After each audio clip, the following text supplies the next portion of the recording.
How to fix Expedia app won't let me sign in.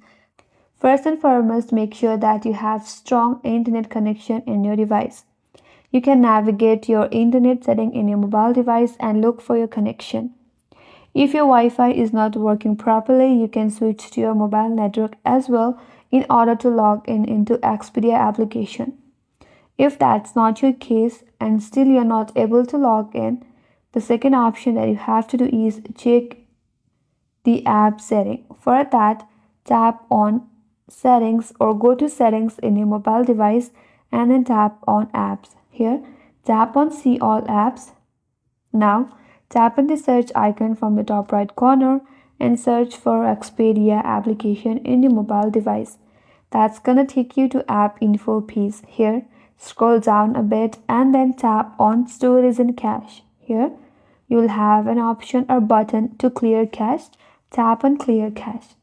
Clearing the cache will remove the glitches or bugs from the application, which might be the cause if you're not able to log in.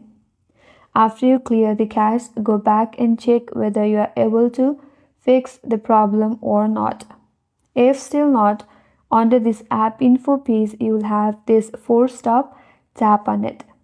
After you do that, confirm once again. Once you do that, you can restart your device. After you restart, open up the application and then you'll be able to log in with your account. If still not, the last option is to check for the application update. If your application is not updated, you might be facing the problem. So, to check for the update, open a Play Store in your device and then tap on search icon from the bottom right corner and in the search bar, search for Expedia. If your application is missing out any updates, you will have update button where I have open. Tap on update and once the update is complete, your problem will be solved. So these are the way to fix if you're not able to log in into Expedia application. And that's all for this video. Hope this video was helpful. If you're new to our channel, consider subscribing. Thanks for watching and stay tuned for more videos.